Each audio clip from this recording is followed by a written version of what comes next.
Egypt's Minister of Antiquities is announcing the results of radar scans of Tutankhamun's tomb. Preliminary results found two empty spaces behind the wall of the tomb. Behind Tutankhamun's sealed wall, something has been detected that most of us were never meant to think about. Radar scans show hidden spaces and strange formations deep inside the tomb. And yet, it still hasn't been opened. And if you're like me, the first question is simple. What are they not telling us? Because when something stays hidden this long in history, it usually means there's a reason. And that reason might change everything we believe about Egypt. As of right now, the wall still stands. In November of 2024, the largest archaeological museum on the planet finally opened its doors near the pyramids of Giza. It holds more than 5,000 objects that once belonged to a boy who died at 19 and was buried 33 centuries ago. The gold death mask, the nested shrines, the alabaster chest, the wishing cup carved with hieroglyphs asking for 10,000 years of life.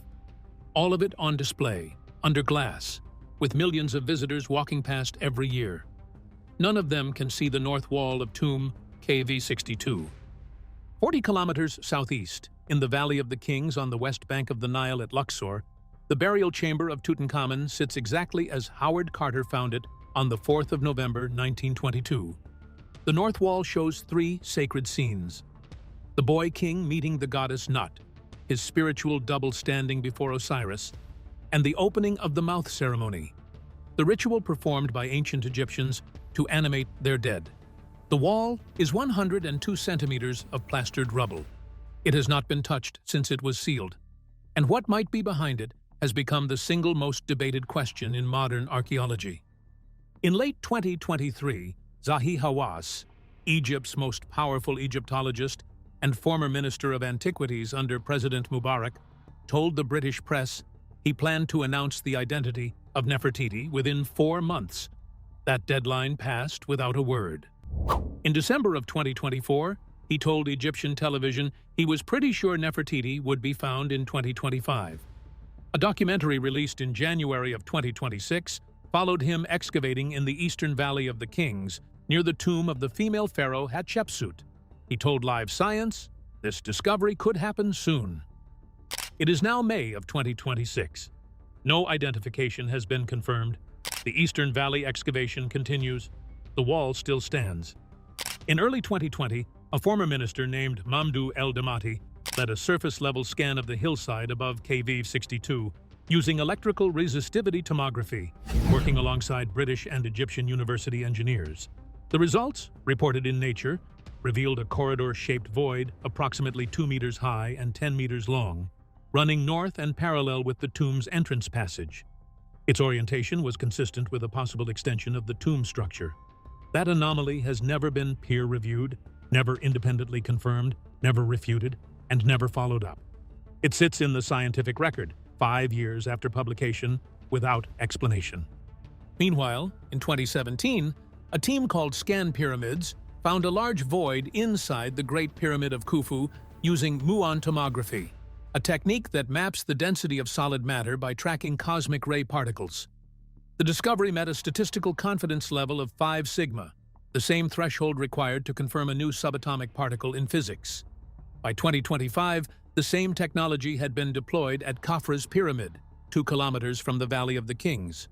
Nobody has proposed pointing it at KV62. Not the Supreme Council of Antiquities, not any university, not any government. The technology is proven, the site is accessible, and the silence around its absence has never been officially addressed. The minister who came closest to authorizing a physical investigation was removed from his post before the most rigorous scientific test was ever run. And the press conference that sealed his fate was called on the night Egypt told the world it had found a secret room. The night the cameras went dark.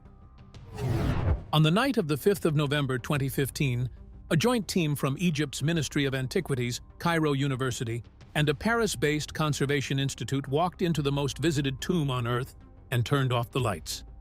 They carried infrared cameras. They were looking for temperature variation, because empty space holds heat differently than solid limestone.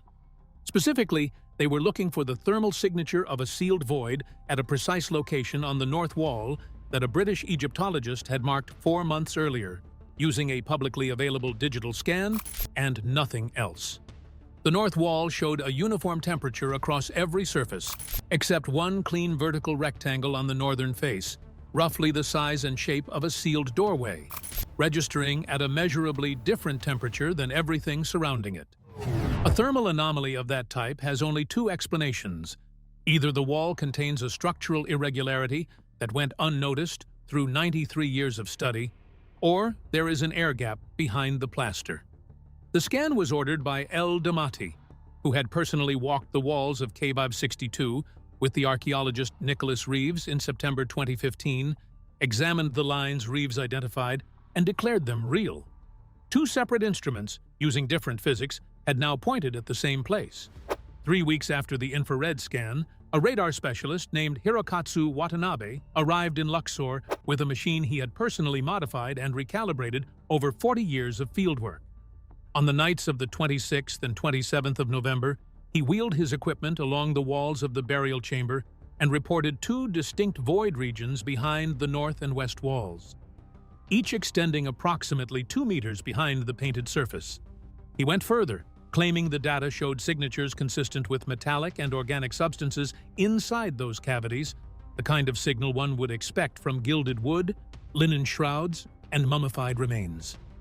On the 28th of November, El Damati stood before the world's media in Luxor and declared it was 90% likely there was something behind the walls. Every major news organization ran the story. But even as the press conference played live, radar specialists outside Egypt were reaching a different conclusion. Lawrence Conyers, author of the standard textbook in ground-penetrating radar archaeology, stated that everyone in the field had looked at Watanabe's data and rolled their eyes. Ground-penetrating radar detects changes in electromagnetic reflectivity. It detects boundaries between materials.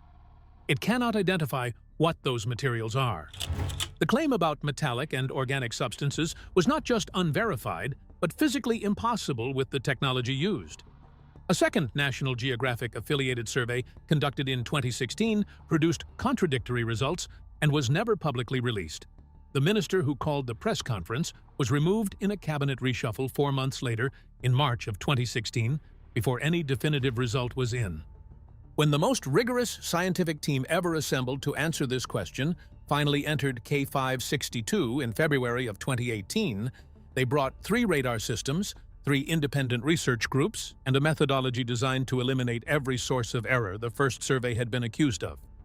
Their result was unanimous, and it was devastating. The ghost in the machine.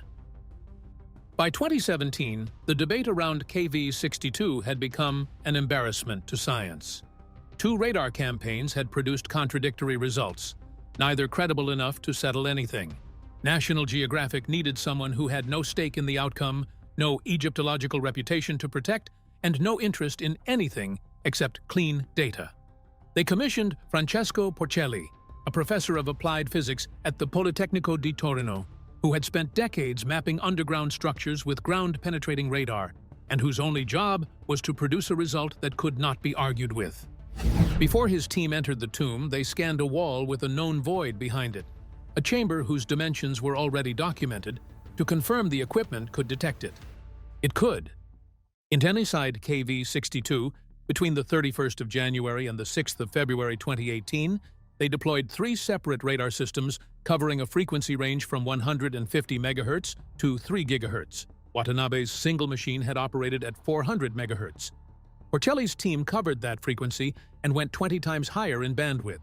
They scanned every wall vertically and horizontally, used 2 antenna polarizations, and had 3 independent research groups process the raw data separately using different software, forbidden from communicating with each other during analysis. The conclusion was identical across all 3 groups, all 3 systems, all 3 frequency ranges. No voids, no corridors, no chambers, no anomalies consistent with a hidden room. At the 4th Tutankhamun International Conference in Cairo on the 6th of May 2018, Portelli stated that the data showed no indication of chamber walls or void areas behind the paintings, concluded with a very high degree of confidence. Egypt's Secretary General of the Supreme Council of Antiquities delivered the official verdict that same day. There are no hidden chambers adjacent to Tutankhamun's tomb. Case closed. Officially. Portelli's team did not simply declare a null result. They explained the previous positive one. The painted plaster of Cave I-62's walls has specific electrical conductivity properties, a side effect of ancient Egyptian pigments and the way plaster bonds with limestone, that can channel a radar signal along the wall's surface rather than through it. The signal propagates horizontally, bounces off architectural features within the wall itself, and returns as a reflection that an uncalibrated eye could misread as a distant room. The void, Watanabe had reported, was the wall responding to its own signal. 3,300-year-old paint had generated a phantom room. Portelli published this explanation alongside the null result in the Journal of Cultural Heritage in early 2019. There is one detail that did not appear in the official verdict. Portelli's own team had also run electrical resistivity tomography surveys of the hillside above Cave I-62 in May of 2017, finding two unexplained underground anomalies a few meters from the tomb. No corridor connecting them to Cave I-62 was identified in that data, but the anomalies existed, and they were not mentioned when the Secretary General declared the case closed. The Italian team proved with near certainty that no empty space sits immediately behind that wall. But the archaeologist who started all of this never argued there was empty space. His argument was written in the architecture of the tomb itself, and it has never been refuted. Lines in the plaster. Nicholas Reeves has never been the kind of archaeologist who owns a trowel. A former curator at the British Museum and then the Metropolitan Museum of Art in New York, his tool has always been close reading, the kind that takes months and produces conclusions other people missed entirely. In 2014, working as a visiting scholar at the University of Arizona, he turned his attention to a data set that had been sitting online for nearly a year, free to download, available to anyone, and almost entirely ignored. In 2009, a Madrid-based studio called Factum Arte had been hired to build the most accurate conservation replica of Tutankhamun's burial chamber ever constructed, recording every chisel mark, every brushstroke, and every hairline crack in the plaster at sub-millimeter resolution using a laser scanning system called Lucida. The purpose was preservation. Too many visitors were slowly killing the original with their breath and body heat, and a facsimile precise enough to be mistaken for the real thing was the solution. Factum Arte published the raw scan data in early 2014. What Reeves found inside it would reshape the entire field. Reeves downloaded those files and turned off the color layer. The visible paintings, examining only the bare plaster surface beneath. On the north wall, he found perfectly straight, perfectly vertical lines forming the precise outline of a sealed doorway, with an upper horizontal line consistent with an architectural lintel. On the west wall, a second set of lines suggesting another blocked opening. He spent 6 months verifying what he was seeing before publishing anything. His central distinction, cracks in ancient plaster are irregular, following stress lines and moisture paths. They do not form perfect rectangles or clean lintels. These lines were not damage, they were construction. Specifically, they matched the sealed outlines of doorways that had been plastered over and painted to disappear, a technique used elsewhere in the same tomb's corridor. He published his paper on the 23rd of July 2015 under the title The Burial of Nefertiti. His argument rested on 5 architectural observations that no radar survey has ever addressed. Cave I-62 is roughly 6 by 4 meters of decorated space, a closet by the standards of any 18th dynasty pharaoh. Every male pharaoh's tomb in that dynasty turns left at the burial chamber. Cave I-62 turns right, which is consistent with a queen's tomb layout. The antechamber has rough, unfinished walls, unprecedented for any pharaoh's burial. The burial chamber is the only decorated room in the entire structure, characteristic of a tomb adapted quickly from something already existing. and Tutankhamun died unexpectedly at approximately 19 years old. The standard valley of the king's tomb takes years to cut. There was no time to build him one from scratch. Reeves's conclusion was blunt. What we call the tomb of Tutankhamun was never built for Tutankhamun. It was the outer section of a larger tomb originally excavated for Nefertiti. When the boy king died suddenly, his officials sealed her burial behind the north wall, reused her grave goods, and closed the structure. The radar verdict established that no air-filled void sits immediately behind that wall. It did not establish that no chamber exists. A room filled with rubble, or one whose ceiling has subsided over 33 centuries, would not necessarily register in ground-penetrating radar data at any frequency. At the centennial celebration of the tomb's discovery in November of 2022, Reeves presented further evidence. Enhanced digital analysis of the North Wall's paintings, applied to the same Factum Arte scan data, revealed cartouches beneath the visible ones. The cartouche of the priest eye, prominent in the opening of the mouth scene, had been painted directly over an earlier cartouche. Reeves's interpretation, the original composition showed Tutankhamun performing the opening of the mouth on Nefertiti, burying her. After the boy king's own death, the scene was overpainted to show eye burying Tutankhamun. The wall was not merely sealed, it was edited by the same people who sealed it, to hide what it had originally depicted. As of 2026, no second team has run independent imaging to verify or disprove this reading. The woman Reeves believes is behind that wall was erased so completely from Egyptian history that for 33 centuries, not a single confirmed grave, inscription, or mummified remain bore her name. Understanding why her disappearance still matters requires understanding what she was when she was alive. The queen who vanished. Her name meant the beautiful one has come, not a title. Egyptologists believe it was her birth name, chosen when names carried power.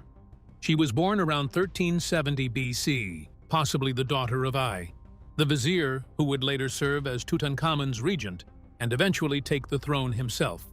She was betrothed to the crown prince who would become the most radical ruler in the history of ancient Egypt.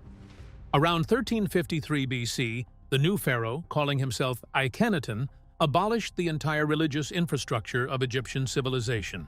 He closed the temples of Amun in Thebes, stripped the priesthood of its wealth, declared the physical disk of the sun to be the only deity in existence, and built a new capital city from scratch in the desert at a site now called El Amarna. He moved the entire court there and changed his own name from Amenhotep to Akhenaten, meaning he who is effective for the Aten. Nefertiti did not stand behind him through this revolution. She appears smiting enemies in battle scenes. She appears wearing the double crown of Egypt. She appears on all four corners of Akhenaten's sarcophagus, a position normally held by the four protective goddesses, suggesting that in the new theology, she had become divine. The Amarna period lasted approximately 17 years. One pharaoh, one god, one city built in sand. And then, around 1336 BC, Akhenaten died. Nefertiti's name disappears from Egyptian texts at approximately the 12th year of his reign, 5 years before his death. The cause is unknown. She may have died during the plague that swept Egypt in that period. She may have become co-regent under the name Neferuaten, a female pharaoh who ruled for approximately 2 years between Akhenaten's death and Tutankhamun's accession. She may have been exiled or erased by the priests of Amun after the restoration of the traditional religion. A limestone stela from the tomb of a court official named Merirei II, which once depicted her with her daughters, had her image and name deliberately chiseled out. Someone tried to erase her. It worked. There is a compelling argument that she did not vanish from history at all, but simply changed her name. The pharaoh Neferuaten bears epithets in several inscriptions specifically associated with Nefertiti, including the phrase effective for her husband, a designation applied to queens, not male rulers. If they are the same person, she ruled Egypt as a full pharaoh. The Valley of the Kings is where 18th dynasty pharaohs were buried. The question of where Nefertiti is buried becomes, in that reading, not the question of a missing queen, but of a missing king. As for her physical remains, in 2021, Hawass announced a possible identification of a mummy from tomb K521 as Nefertiti, promising full results that October. As of May 2026, those results remain unpublished. The men most responsible for deciding whether that question gets answered are not archaeologists. They are political figures whose careers and reputations are inseparable from whatever the wall contains. And the most powerful of them has spent 30 years being absolutely certain the answer is nothing. The men who own the tomb. Mamdouh El-Damati did not arrive at this question by accident. He earned a PhD in Egyptology from the University of Trier, directed the Egyptian Museum in Cairo, and spent 3 years as Egypt's cultural counselor in Berlin, the city that has kept Nefertiti's painted limestone bust locked inside the Neues Museum since 1924. Every working day for 3 years, he walked past her. The bust is 47 centimeters tall, 3,400 years old, and still carries traces of crystal quartz embedded in one eye. It sits in its own domed hall, drawing more visitors than any other object in the museum. Egypt has demanded its return for decades.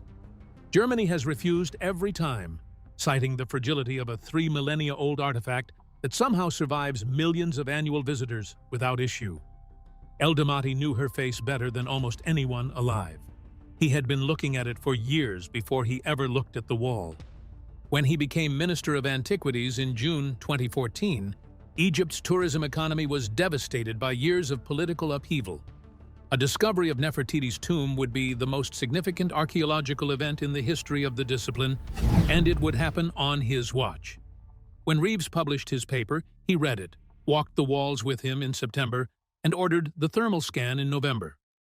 He was moving fast.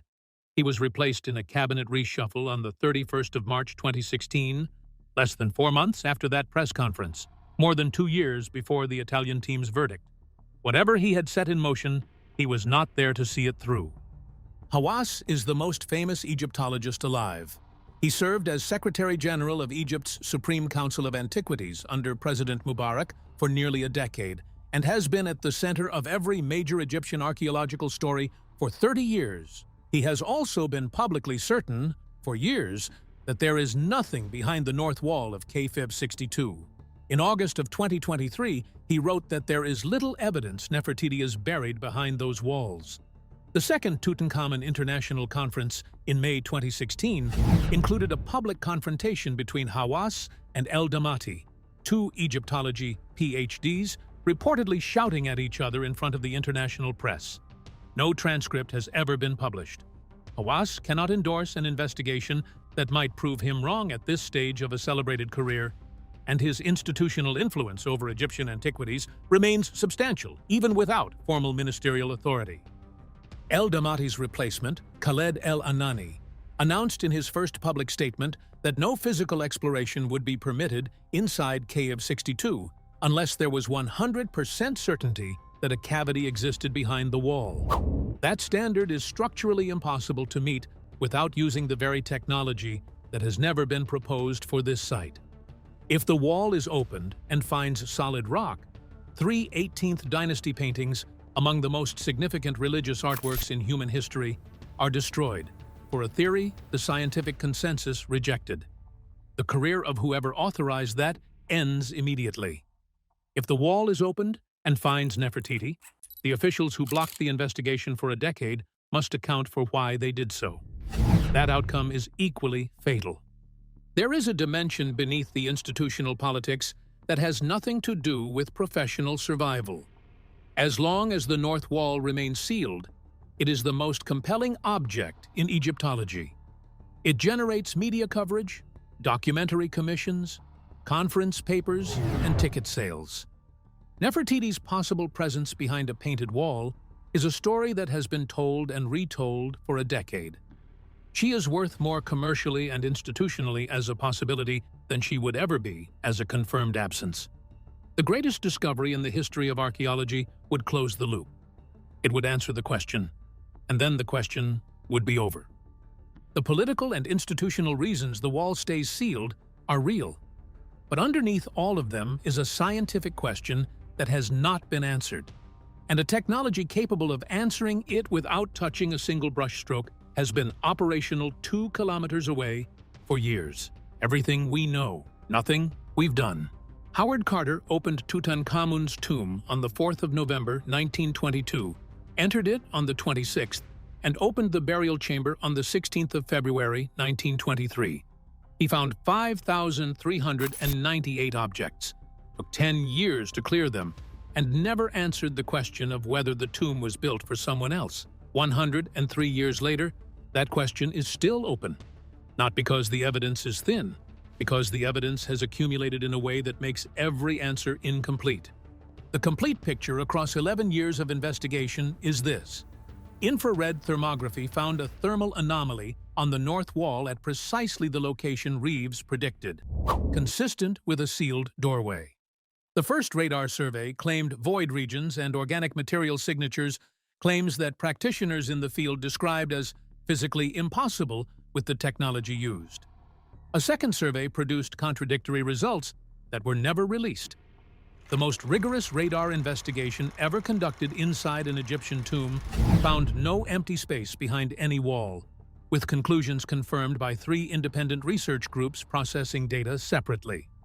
That same Italian team's parallel electrical resistivity tomography survey found 2 unexplained underground anomalies in the hillside above the tomb, anomalies that were not included in the official closing verdict.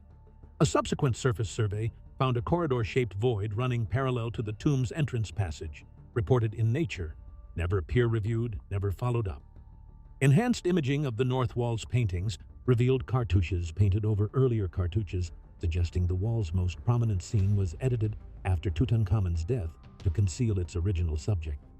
That finding has not been independently verified. What the evidence does and does not establish matters enormously. Porcelli's null result is credible and rigorous. It proves there is no detectable air-filled void within the range of equipment used. It does not prove there is no sealed chamber.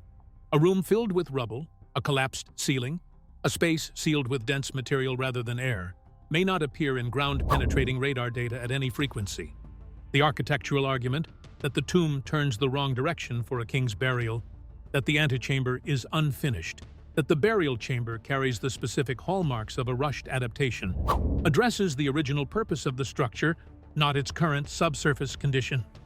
No instrument deployed in 11 years was designed to answer that question. What has not been attempted is the more troubling part.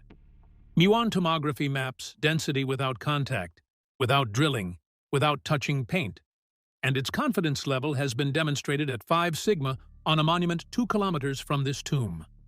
No one has proposed deploying it here. No core sample has been taken from the 102-centimeter wall to determine whether its interior is solid limestone, rubble fill, or hollow, a procedure that would require a hole the width of a drinking straw taken outside the painted surface. Reeves's overpainting evidence from 2022 has not been subjected to multispectral imaging, a technique that routinely resolves this kind of question for medieval manuscripts within weeks. The surface anomaly detected in 2020 has not generated a single follow-up publication or a public statement from the Supreme Council of Antiquities. The officials responsible for deciding whether to use any of these methods have never been asked on record in a formal public forum to explain why they have not done so. The requirement for 100% certainty before physical exploration was stated in 2016 and has never been revisited publicly. No minister, no scientific body, no council has explained why muon tomography, which requires no physical contact and achieves the highest confidence level available to current science, has not been commissioned for the one site in Egypt where it matters most. Behind 102 centimeters of plastered rubble and 3,300-year-old paintings of a dead boy meeting his gods, there is either nothing at all or the most powerful woman in Egyptian history, sealed into a room while a 9-year-old inherited her throne, waiting in the dark for 33 centuries and counting. The wall stays. The tools exist. The silence has no official explanation on record. And in the Valley of the Kings, in the eastern sector near the tomb of Hatshepsut, Zahi Hawass is still digging. One wall, 11 years of instruments, every answer incomplete. Drop your thoughts in the comments below and tell us whether you think it should be opened.